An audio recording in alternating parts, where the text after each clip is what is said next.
RS study में आप सभी का स्वागत है। कक्षा 10वीं एनसीईआरटी गणित में आज हम प्रश्नावली 6.2 का प्रश्न क्रमांक 6वां हल करेंगे। इससे पहले हमने 5वें प्रश्न को हल किया था।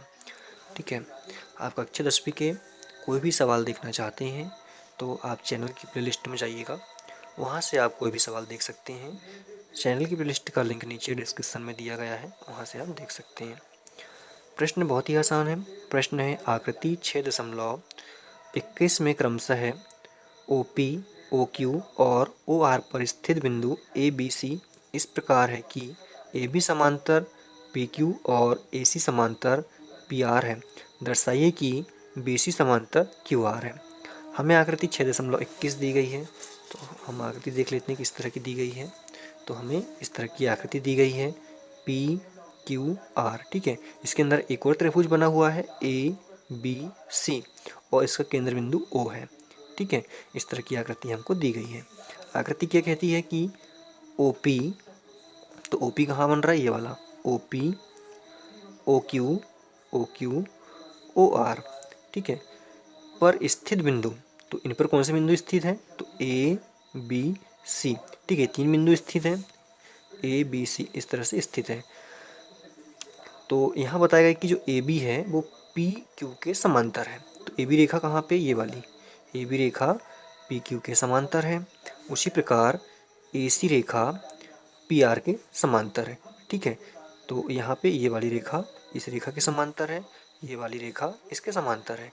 तो हमें दर्शाना क्या है कि BC QR के समांतर है। तो BC ये वाली रेखा इसके समांतर है, ये हमको दर्शाना है। ठीक है, जब हमें ये वाली लाइन इसके समांतर सिद्ध करना है, इसके लिए हम यहाँ पे इस त्रिभुज को 2 भागों में बांटेंगे। तो पहला भाग कौन सा हो जाएगा, तो पहला भाग इसका यहाँ से इतना हो जाएगा। ठीक है, एक त्रिभुज ये हो गया, दूसरा त्रिभुज यहाँ से यहाँ तक हो गया। ठीक है, तो इन दोनों त्रिभुजों में हम थेल्स प्रमेय लगा देंगे। तो चलिए, हमको जो प्रश्न में दिया गया है उसको हम सबसे पहले नोट कर लेते हैं।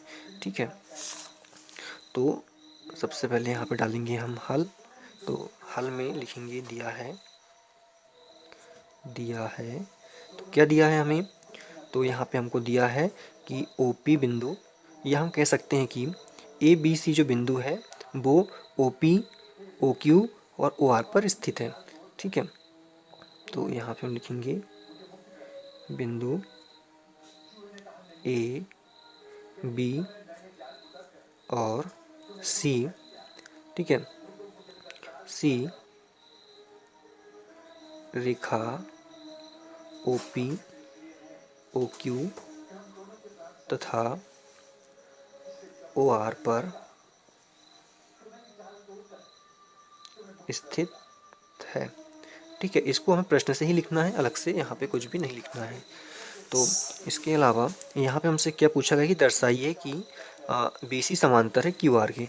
तो दर्शाइए का मतलब ही होता है सिद्ध करना। पूछा गया है या हमसे कहा गया है इसको आप सिद्ध कीजिए।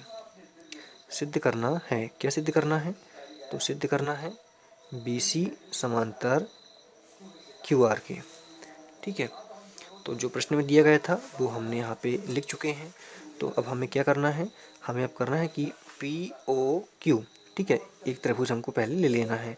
तो इसको हम इस तरह से अगर देखें तो और अच्छे से हमको समझ में आएगा। देखिए POQ, ठीक है, ये जो त्रिभुज है इसके अंदर ये वाली भुजा इसके समांतर है, ये हमको प्रश्न में दिया गया है। तो इसमें हम क्या लगाएंगे, इसमें हम थेल्स प्रमेय लगाएंगे। ठीक है, तो थेल्स प्रमेय लगाने से क्या हो जाएगा, ये हो जाएगा OA बटे AP, फिर बराबर है OB बटे BQ के। ठीक है, इस तरह से ये हो जाएगा। तो चलिए इसको लिख लेते हैं त्रिभुज। कौन सा त्रिभुज हम ले रहे हैं सबसे पहले, तो त्रिभुज हम ले रहे हैं POQ, या इसको हम PQO भी कह सकते हैं। ठीक है, में थेल्स प्रमेय से।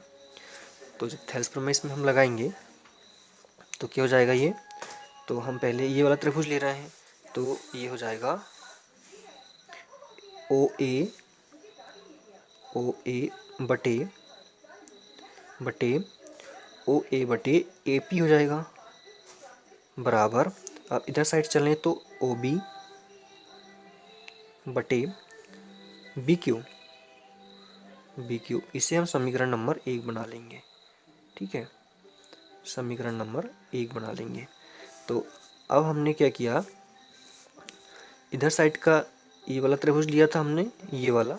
अब हम इधर से ये वाला त्रिभुज लेंगे। ठीक है, अब इसका उल्टा लेंगे हम। कौन सा त्रिभुज? P O R. तो इसको हमें लिखना है त्रिभुज पी ओ आर में थेल्स प्रमेय से, थेल्स प्रमेय से, थेल्स प्रमेय को ही हम क्या कहते हैं? आधारभूत समानुपातिकता प्रमेय। ठीक है, थेल्स प्रमेय से। तो जब इसमें थेल्स प्रमेय लगाएंगे तो क्या हो जाएगा यहाँ पे? तो हम इसमें थेल्स प्रमेय लगा रहे हैं इस वाले त्रिभुज में, तो ये हो जाएगा, इसको इस तरह से कर लेते हैं, ओ सी बटे सी आर। तो ओ सी बटे सी आर बराबर, अब इधर साइड अगर चलें तो ये हो जाएगा ओ ए बटे ओ ए बटे ओ ए बटे ए पी, ए पी हो जाएगा। ठीक है, और इसे हमें समीकरण नंबर 2 बना लेना है। तो अगर हम जैसे पहले प्रश्नों में भी हमने देखा कि अगर यहाँ पे कोई दो चीज़ समान होती, जैसे कि यहाँ पे ओ ए बटे ए पी बराबर है ओ ए बटे ए पी के, मतलब ये दोनों चीज़ें कैसी हैं? आपस में बराबर हैं, तो स्वाभाविक है ये भी इसके बराबर होंगी। ठीक है, तो इसको हम बराबर कर लेते हैं। समीकरण 1 व 2 से, तो इसके बराबर में ये है, इसके बराबर में ये है। ठीक है, तो इसके बराबर में ये है तो इसको हम लिख लेते हैं यहाँ पे ओ बी बटे बी क्यू बराबर, अब ये दोनों तो बराबर होगी तो इसके बराबर में ये हो जाएगा ओ सी बटे सी आर हो गया। ठीक है, तो इसको इन दोनों समीकरण से हमने ये निकाल चुके हैं। तो हम प्रश्न को पुनः देखते हैं कि हमसे पूछा क्या गया है।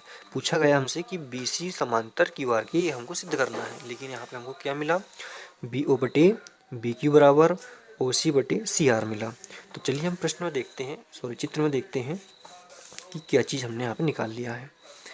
तो इस आकृति में हम देखें अगर, तो हमको मिला है ओ बी बटे बी क्यू। तो ओ बी कहाँ है?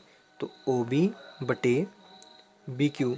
ठीक है, ओ बी बटे बी क्यू मतलब ये वाली रेखा यहाँ से यहाँ तक मिली हुई है, और इधर ओ सी बटे सी आर मिला है, तो ओ सी बटे सी आर मिला है। ठीक है, मतलब ये अनुपात, इस रेखा का ये अनुपात मिला हमें, ओ बी बटे बी क्यू ओ सी बटे सी आर मिला है।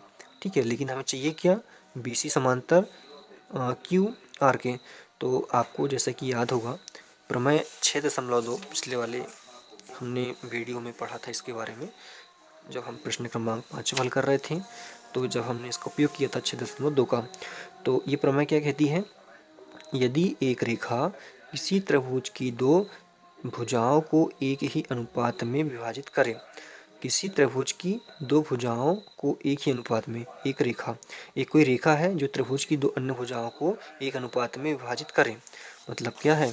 मतलब यह है कि त्रिभुज की एक रेखा, मतलब माने चलते हैं कि वो ये रेखा है।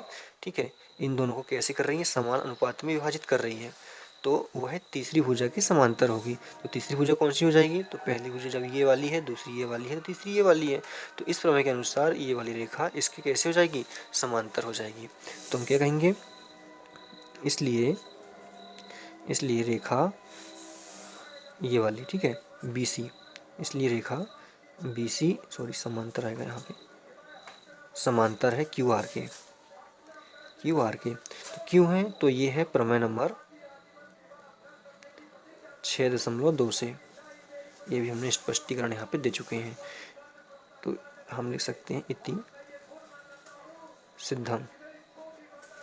ठीक है, तो इस तरह से इसको हमने सिद्ध कर लिया है। बड़ा ही आसान प्रश्न है, स्क्रीनशॉट लेना चाहें तो बिल्कुल लीजिएगा यहाँ से। वीडियो पसंद आए तो लाइक जरूर कीजिएगा और कमेंट्स करके बताएं कि आपको सवाल समझ में आए हैं। धन्यवाद।